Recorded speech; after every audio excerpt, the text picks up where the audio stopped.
आज जिस टॉपिक पर हम बात करने जा रहे हैं उस टॉपिक का नाम है रिफ्रैक्शन।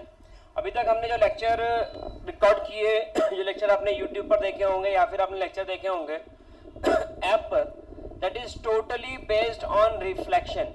रिफ्लेक्शन की कंप्लीट थ्योरी मैंने यहाँ पर डिस्कस कर दी कि रे ऑफ लाइट आती है और सरफेस टकराती है, लेकिन सरफेस रे ऑफ लाइट को पास होने के लिए अलाउड नहीं करती है। अगर सरफेस रे ऑफ लाइट को पास होने के लिए अलाउड नहीं करती तो क्या होता है? तो लाइट टकरा के पलट जाती है। अब अगर लाइट टकरा के पलट जाती है तो उसे कहते हैं रिफ्लेक्शन। रिफ्लेक्शन प्लेन मिरर से देखा ही देखा, साथ में देखा रिफ्लेक्शन कॉन्केव मिरर से, और दूसरा देखा हमने रिफ्लेक्शन कॉन्वेक्स मिरर से। कॉन्केव मिरर के 6 केसेस भी हमने रिफ्लेक्शन में पढ़े। कॉन्वेक्स मिरर के सिर्फ 2 ही केसेस होते हैं, object infinity, object between pole and infinity. 2 ही केस बनते हैं कॉन्वेक्स मिरर में, और इसके ऊपर न्यूमेरिकल्स के वीडियो ही बाकी हैं, उसके लेक्चर्स ही बाकी है। लेकिन अब हम बात कर रहे हैं उस केस में जब लाइट पास हो गई, अच्छी पढ़ी तो पास हो गई। अब अच्छी पढ़ाई करके अगर लाइट पास हो गई तो क्या होगा और उसके अंदर कैसे इफेक्ट्स आएंगे, इस बारे में जो बात करते हैं इसे हम क्या कहते हैं? इसे हम कहते हैं रिफ्रैक्शन। तो आज जिस टॉपिक पर हम बात करने जा रहे हैं, that topic actually is refraction of light. तो इस टॉपिक का नाम क्या है? Refraction of light. अब अगर हम बात करते हैं लाइट के रिफ्रैक्शन के बारे में, तो रिफ्रैक्शन ऑफ लाइट मतलब लाइट गई, टकराई, टकरा के पास हो गई। पास हो गई लाइट। अब पास हो गई, पढ़ी लिखी थी, ठीक है, होशियार थी, ये लाइट पास हो गई। और जो लाइट पढ़ी लिखी होशियार नहीं, वो पलट के ऑफिस आ जाएगी, सप्लीमेंट्री फेल। तो यहाँ पर क्या आएगा? लाइट पास हो गई। अब लाइट पास हो गई तो मीडियम चेंज हो गया। मीडियम चेंज कैसे हो गया? जैसे कि एग्जाम्पल कि यहां पर ये एक मीडियम है, ग्लास है। कौन सा मीडियम है? ठीक है। और रे ऑफ लाइट यहां से आई, यहां टकराई, और टकराने के बाद रे ऑफ लाइट इससे क्या बन जाता था? ये नॉर्मल बनता था। थोड़ा बहुत पता है लाइट के बारे में? तो ये नॉर्मल, नॉर्मल मतलब परपेंडिकुलर टू सरफेस। तो मैंने इस बार लाइट को पास होना है तो इसको नॉर्मल को भी क्या करा? एक्सटेंड कर दिया। बहुत ध्यान से मेरी बात को समझना, क्वेश्चन कॉन्सेप्चुअल और न्यूमेरिकल आएंगे। ऐसा नहीं आएगा कि मैंने कुछ लिखा है तुमने कुछ लिखा है और जीत गए। नहीं नहीं, अगर जीरो से स्टार्ट करने की आप में ताकत है तो आपको हीरो बनने से कोई नहीं रोक सकता। अगर आप में जीरो से स्टार्ट करने की एबिलिटी नहीं है तो आप हीरो बनने की सोचना ही मत, वो होगा भी कभी नहीं, कभी नहीं होगा। जो इंसान बियर करेगा, बेस स्ट्रॉन्ग करेगा, वही सक्सेस मिलेगी। बात समझ में आ रही?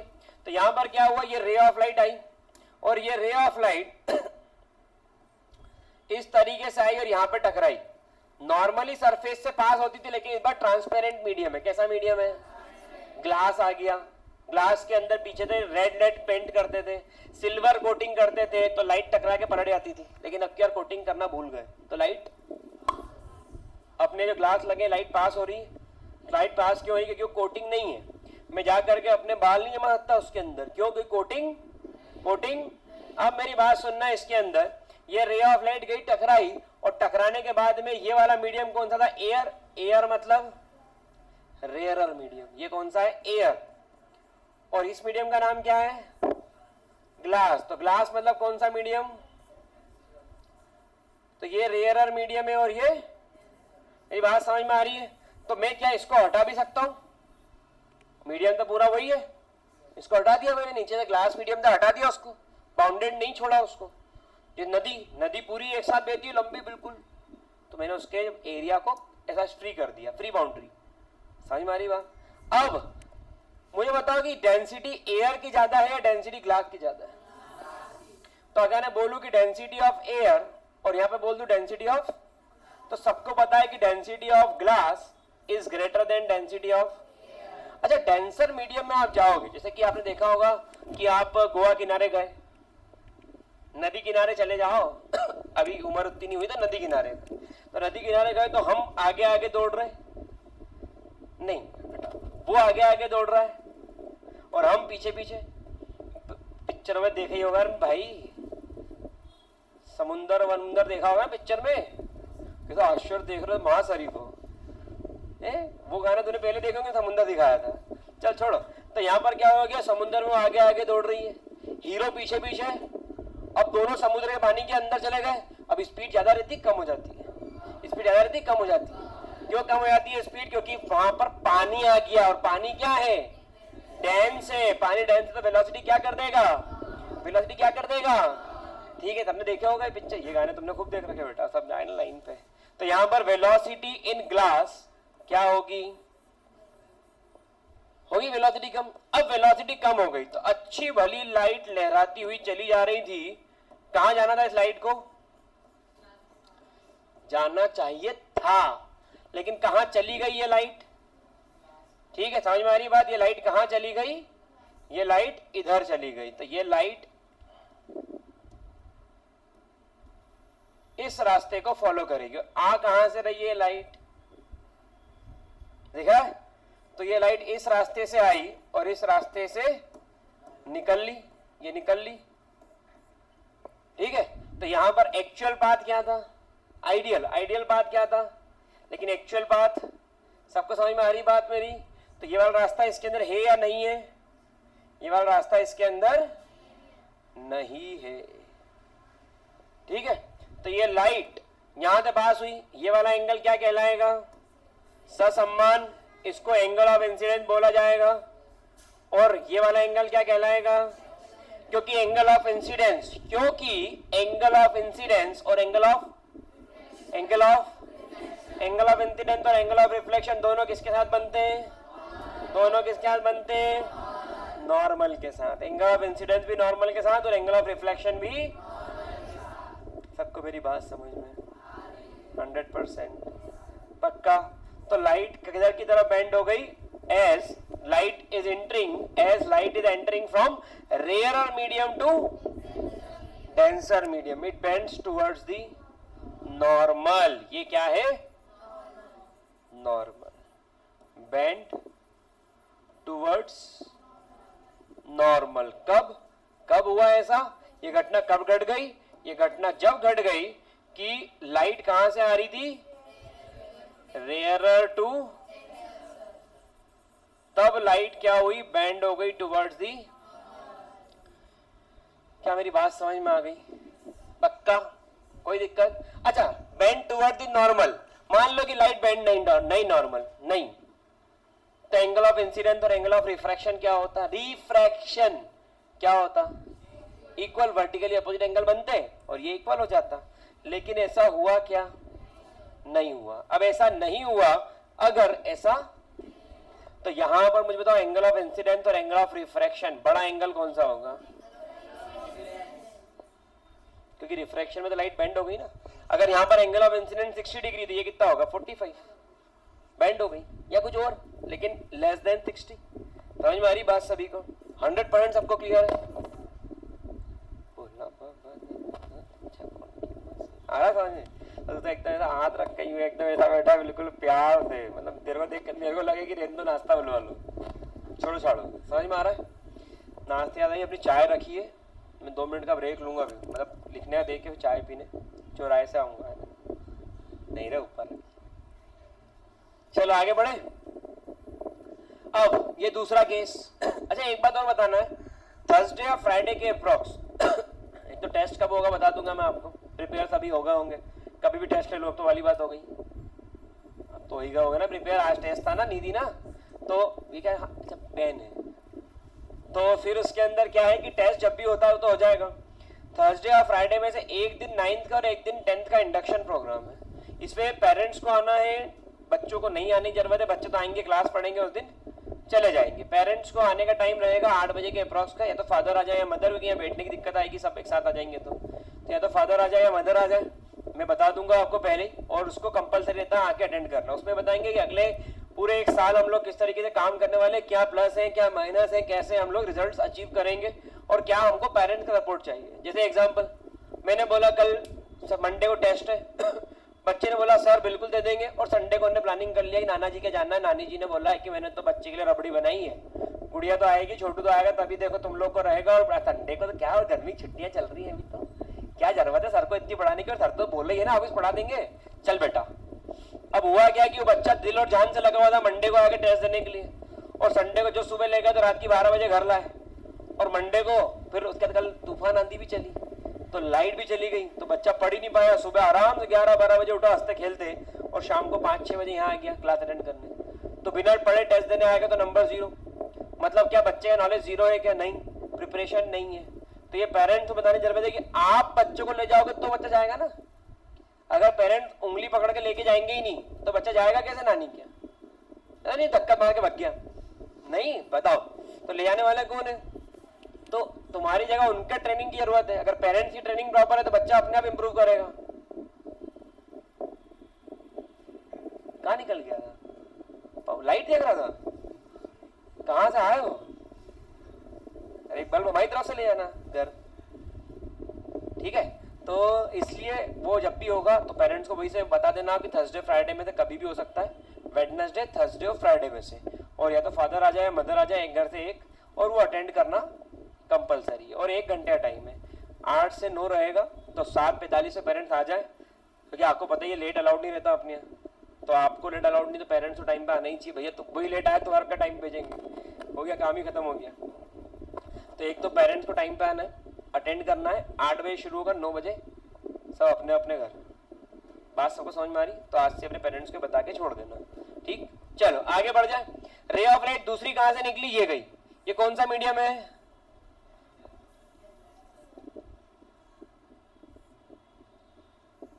ये, ठीक है। ये मीडियम कौन सा है? और ऊपर वाला मीडियम कौन सा है? जैसे कि ये वाला मीडियम कौन सा हो गया और ये वाला मीडियम कौन सा हो गया? अब रे ऑफ लाइट कहां से निकली? ग्लास से निकली, और टकराने के बाद में कहां गई? तो जाना किधर था उसको कायदे के मान से, मगर गई कहां? तो ये वाला इसका पाथ ट्रेस हुआ। क्या मेरी बात समझ में आ रही है? 100% क्लियर। जाना इस रास्ते था लेकिन गई उस रास्ते से, ठीक है? अब अगर ऐसा कुछ हो गया, ठीक है, अगर ऐसा कुछ हो गया तो ये वाला एंगल कौन सा कहलाएगा? ये वाला एंगल कौन सा कहलाएगा? ये किसके साथ बनता है हमेशा? किसके साथ बनता है हमेशा? अच्छा, यहां पर density of glass greater than density of, तो velocity of glass is less than velocity of. अब वेलोसिटी क्या हो रही है? ऊपर की तरफ। वेलोसिटी क्या हो रही है? ऊपर की तरफ। अब वेलोसिटी का बढ़ रही है, वेलोसिटी क्या हो रही है? तो बॉडी कहां जाएगी? नॉर्मल से दूर होके मजबूर चला, ठीक है? तेरी दुनिया से दूर होके मजबूर चला। तो यहां पर बॉडी किधर हो गई? Away from the normal. और क्या गेन कर ली उसने? क्या गेन कर ली उसने? अब मेरी बात यहां पे सुनना ध्यान से। यहां पर बॉडी मूव कर रही है डेंसर मीडियम से कौन से मीडियम में? Denser to. तो ये क्या आ जाएगा? Bend away, bend bend from, from, जोर से बोलो, जय माता दी। जोर से हमेशा जय माता दी बोलते हैं, ठीक है? जोर से आपको बोलना, ठीक है? कॉन्सेप्ट क्लियर है? समझ में आ रहा है कि जोर से क्या बोलना है? हाँ, वो ध्यान रखना। ये तो अपन 10 बार पढ़ लेंगे। जोर से जय माता दी ना, वो क्लियर है? एनर्जी बूस्ट हो जाती है एकदम, ना मजा आती है एकदम। तो वो ज्यादा जरूरी, बाकी तो रोज के नाटक है कुछ नहीं। रोज आते हो, हम भी पढ़ रहे, तुम भी आते हो, चलो घर वाले धक्का मार मार भेज देते, बोल जा दिन भर कहीं पलंग तोड़ रहा है। मोबाइल को भी आराम से गर्म हो गया ये भी, ठीक है? टीवी तो ऐसा बोले ये कब जाएगा आदमी अपने स्कूल, जल के बाहर आ जाऊंगी मैं। कार्टून बोल रहे हम आ जाते बाहर, वही दिखाए थे, वजह मन लग गया इसमें हमारे में, ठीक है? तो ठीक है, तो ये आ गया रोज के नाटक है, आज नहीं तो कल समझ में आ ही जाएगा। तो समझ में आ गया कि बेंड अवे फ्रॉम दी। अच्छा, वेलोसिटी क्या हो रही है? अवे फ्रॉम द नॉर्मल का मतलब क्या बढ़ रही है? वेलोसिटी बढ़ रही है, वेलोसिटी तो वो नॉर्मल की तरह। अच्छा, एंगल ऑफ इंसिडेंट और एंगल ऑफ रिफ्रैक्शन बताओ कौन बड़ा? और यहाँ पर एंगल ऑफ रिफ्रैक्शन, सही बोल रहा हूँ? गलत। एंगल ऑफ इंसिडेंस छोटा है और एंगल ऑफ रिफ्रैक्शन इस बार, और यहाँ पर एंगल ऑफ इंसिडेंस छोटा बड़ा था और एंगल ऑफ रिफ्रैक्शन पलट गया ना, तो एंगल ऑफ इंसिडेंस रिफ्रैक्शन ही पलट गया। यहाँ पे 30 डिग्री से भेजा दिया, 45 डिग्री पे ओपन आएगा, 30 डिग्री से बड़ा ही ओपन जाएगा। समझ में आ रही बात? पक्का? तो रिफ्रैक्शन क्या होता है वहां से लिखना शुरू करो। ओ, इतना अच्छा चल रहा था एकदम, क्या है ये? लिखे क्या मतलब? लिखे उतारे? उतारो, चलो लिखो भाई। Refraction,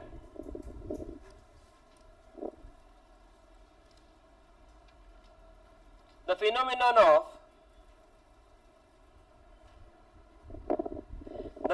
of change in path of light, ये रिफ्रैक्शन है। Change in path of light the phenomenon of change in path of light when it travels from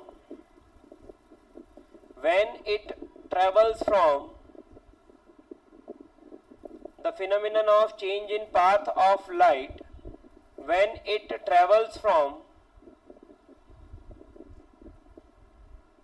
one medium to another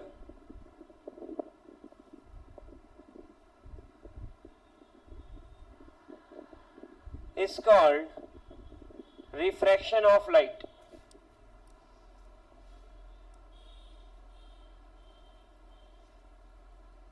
Is called refraction of light. हाँ हाँ, reflection refraction दोनों हमेशा होते हैं.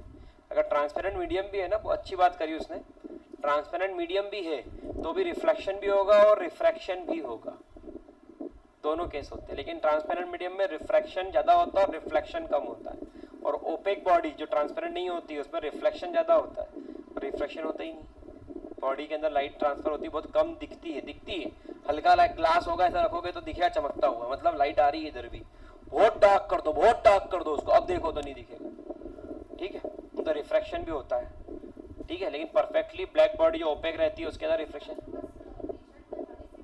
हाँ है ना. 34 शायद होगा, देख लेंगे अपन एक बार. उनको बोल दो आप कल ले लो या ऊपर आप एक बार देख लो. है 34 भी है अपने पास, 34 है, 30 है, लेकिन 30 तो नहीं आएगा. 34 तक आ जाता सबको. हाँ, टेंसर मीडियम से मतलब ओपेक बॉडी में से. ओपेक बॉडी में क्या होता है, एक ग्लास है, उसके ऊपर किसी बच्चे ने कलर कर दिया, खेलना शौक था तो ग्लास की स्लैब ली और उसके ऊपर क्या कर दिया, पेंट कर दिया. पेंट करा बच्चे ने और उसके अंदर क्या करा, को कांच के लाइट पड़ रही है उसके सामने रखा तो दिखेगा अंदर से लाइट चमकती हुई.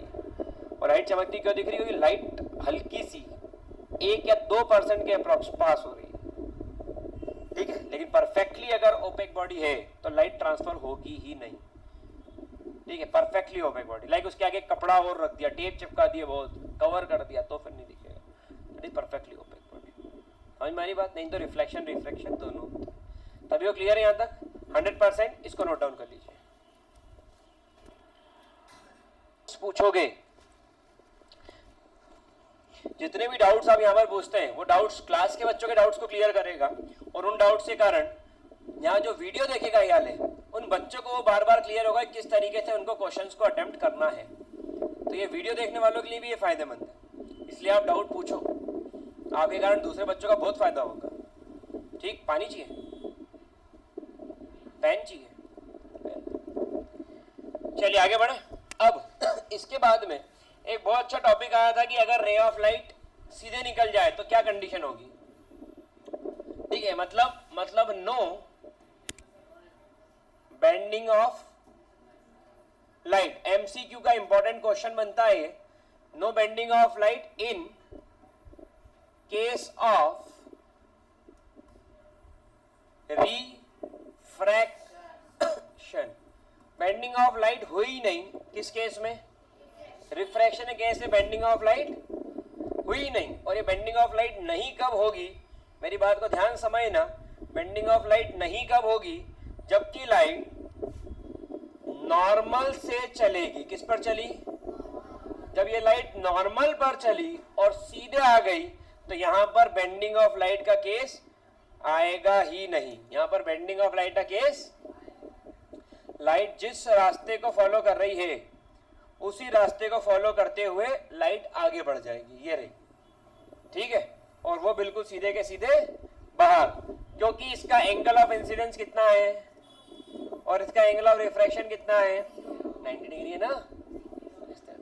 तो यहां पर ये कितना डिग्री है. जी मैडम. अच्छा, आपसे बात हुई थी क्या नीचे मैडम की. अच्छा, कौन सी क्लास में एडमिशन ले रहे हैं, 7. ठीक है, आप कल से भेज दीजिए इसको फिर. ओके. तो यहाँ पर एंगल ऑफ इंसिडेंस और यहाँ पर एंगल ऑफ रिफ्रैक्शन, ये एंगल ऑफ इंसिडेंस और ये एंगल ऑफ रिफ्रैक्शन क्या बनेगा, मतलब ये लाइट किसके रास्ते को फॉलो करती हुई आ रही है, किसके रास्ते फॉलो करती हुई आ रही है, नॉर्मल के रास्ते को फॉलो करती हुई चली आ रही है, हंसते खेलते खिलखिलाते हुई. और ये अपना रास्ता बदलेगी भी. तो बेंडिंग ऑफ लाइट इस केस में तो अगर कोई पूछे कि बेंडिंग ऑफ लाइट दो अलग अलग मीडियम से लाइट पास हो रही, फिर बेंडिंग ऑफ लाइट नहीं हो रहा है, तो कंडीशन क्या है, तो क्या बोलोगे आप, कहां से पास हो रही है वो, कहां से पास हो रही है वो, बिल्कुल सही। सबको क्लियर है? फटाफट से इसको भी नोट डाउन कर लीजिए जल्दी अपनी अपनी लैंग्वेज में, जल्दी डू इट फास्ट। अब जो यहाँ पर मैं बात बताने जा रहा हूं, आप सबको एक बात तो बहुत अच्छे से क्लियर हो ही गई होगी, नहीं चाहोगे फिर भी हो गई होगी, मतलब पता तो चल ही गया होगा कि मोहल्ले में क्या चल रहा है। मतलब नहीं चाहते हो अफवाहें तो उड़ी ही होंगी, है ना। तो अफवाहें ये उड़ी हैं और वो अफवाह सही है कि रिफ्रैक्शन का कारण क्या है, what is the cause of refraction, changing of, नहीं, मीडियम थोड़ी कॉज ऑफ रिफ्रैक्शन है। अगर कोई ये बात पूछे what is the cause of refraction, refraction क्यों होता है, चलो मीडियम चेंज हुआ, तो मीडियम चेंज होने पे क्या हुआ ऐसा कि बॉडी, रिफ्रैक्शन होना मतलब क्या हो गई, रिफ्रैक्शन होना मतलब क्या हो गया, बेंडिंग ऑफ लाइट, ठीक है, या फिर क्या बोलोगे आप, change of path of light, ये रिफ्रैक्शन है। लेकिन क्या कारण है लाइट का पाथ चेंज करने का या बेंड करने का, डेंसिटी, नहीं और, डेंसिटी तो कहीं ना कहीं यही रीजन, लेकिन और, हाँ किसने बोला, किसने बोला, तुमने बोला, वेलोसिटी ऑफ लाइट, बिल्कुल सही। क्या कारण है इसका, तुमने बोला था, दोनों ने, तुमने बोला था, बिल्कुल सही, दोनों ने बोला। It is the because of velocity of light as the cause of refraction, क्या है, कॉज ऑफ रिफ्रैक्शन है एज द,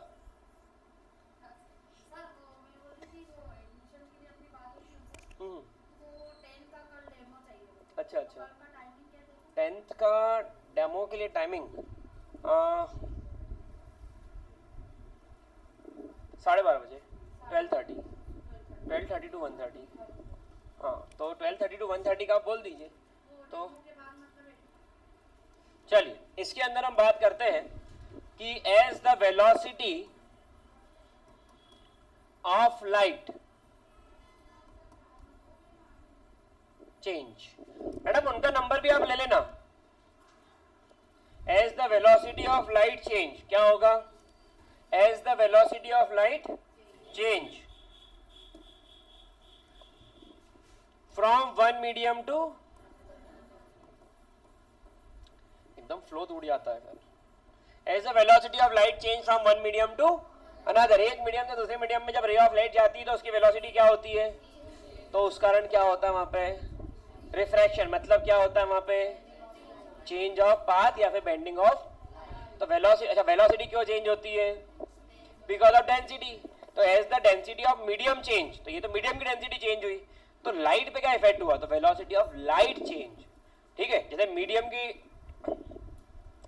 की डेंसिटी चेंज हुई तो मैं लाइट हूं तो मेरे ऊपर जो इफेक्ट है हम उसकी बात करेंगे, तो as the density of medium change then the velocity of light will, and velocity of light change, तो अगर वेलोसिटी बढ़ रही है move away from the normal, velocity कम हो रही है मूव्स टुवर्ड्स दी, क्योंकि वहां पर हल्की चीज होगी तो ऊपर उठ रही है, वेलोसिटी बढ़ रही है तो वेलोसिटी कम हो रही है तो वो वेलोसिटी कम, वेलोसिटी कम, वेलोसिटी और कम, तो बॉडी वैसी की वैसी नीचे गिर गई, ठीक है। और अगर वेलोसिटी, अच्छा वेलोसिटी मैक्सिमम कितनी हो सकती है, वेलोसिटी मैक्सिमम कि ये रे ऑफ लाइट आई तो ऐसी निकल गई, ये मैक्सिमम हो सकती है, तो ये तो पॉसिबल ही नहीं मीडियम चेंज करने पे, हाँ इस रास्ते से आती तो फिर बात बन सकती थी। सबको समझ में आ रहा है? तो कॉज ऑफ रिफ्रैक्शन क्लियर है, हाँ पहले मीडियम चेंज करेंगे, तो ये वेलोसिटी ऑफ लाइट चेंज, तो from one medium to another तो रिफ्रैक्शन टेक्स प्लेस, और इसका रीजन क्या है, वेलोसिटी ऑफ लाइट चेंज का रीजन क्या है, as density of medium change, hence सबको समझ में आ रहा है, वेलोसिटी ऑफ लाइट चेंज, तो वेलोसिटी ऑफ लाइट चेंज की कहानी क्या है, as density of medium change तो वेलोसिटी ऑफ लाइट चेंज, मतलब सिर्फ वेलोसिटी लाइट चेंज ऐसे नहीं हो गई, वो तो दिखा, लेकिन हुआ क्या, medium change, density change, velocity change, ray of light deviation, और फिर उसको क्या बोला, एक नाम दे दिया, इतनी लंबी कहानी सुना उसकी, क्या बोल दिया, क्या बोला, जय बोल। रिफ्रैक्शन सबको समझ में आ रहा है? बाकी सब ठीक, समझ में आ रही बात? पक्का 100%? कॉज ऑफ रिफ्रैक्शन क्लियर हुआ? अच्छा, स्पीड ऑफ लाइट क्या होती है बताओ? वेरी गुड, एक दो बच्चों का आता था। स्पीड ऑफ लाइट आज के बाद आना चाहिए। इसको डिनोट किससे करते हैं? c से। और इसकी वैल्यू कितनी है? यूनिट, अरे भगवान, मीटर पर। ये क्या आ गई? स्पीड ऑफ 3×10⁸ मीटर पर। अब लाइट डेंसर मीडियम में चलेगी। कहाँ चले गई? जिसकी डेंसिटी क्या है? ज्यादा, तो वेलोसिटी क्या हो गई? पानी में चले गई लाइट, तो वेलोसिटी क्या हो गई? ग्लास में चले गई लाइट, तो वेलोसिटी क्या हो गई? तो अगर मीडियम चेंज करोगे तो लाइट की वेलोसिटी क्या होगी? गाड़ी कहाँ से बीच में आ गई? लाइट की वेलोसिटी क्या होगी? चेंज। और चेंज नहीं होगी, क्या होगी? सबसे ज्यादा वेलोसिटी कहाँ पर शो करेगी? वही गाड़ी। बहुत बहुत बधाई और शुभकामनाएं।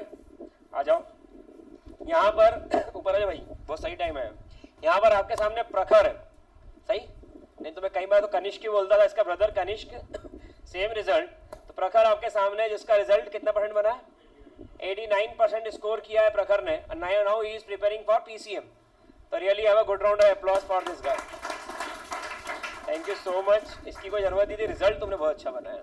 और ये 10th की बैच है, तो मैं थोड़ा सा ये जानना चाहूँगा कि क्या कर सकते हैं बच्चे कि जिसके कारण उनका जो रिजल्ट है वो थोड़ा सा इम्प्रूव हो। अगर आपके कुछ एक्सपीरियंसेस हो तो आप शेयर कर सकते हो। That experience is really helpful for you, क्योंकि आप जो स्कोर अचीव करना चाहते हैं 89-90, उसने मैथ साइंस में वही अचीव करा है, तो वो रिजल्ट तभी पॉसिबल है कि जब आप डेडिकेशन और एफर्ट लगाओ। तो आप जिसको सुन रहे हो, भले वो आपके कलीग भी क्यों ना हो, लेकिन यहाँ पर एज अ स्टेज वो अच्छे टाइम पे वो आया। इधर आ जाओ। यहाँ पर एज अ स्टेज पर जब वो डिस्कस करेगा तो वो अपने एक्चुअल थॉट को डिस्कस करेगा कि क्या डिस्ट्रैक्शंस आपके हैं जो आपको रिमूव करना चाहिए और क्या पॉजिटिव आपको दे पा रहे हैं। सो कनिष्क प्लीज। तो देखो यार, हाफ ईयरली के पहले जितना पढ़ना पढ़ लेना, उसके बाद तुम्हें बिल्कुल टाइम मिलेगा नहीं। और स्कूल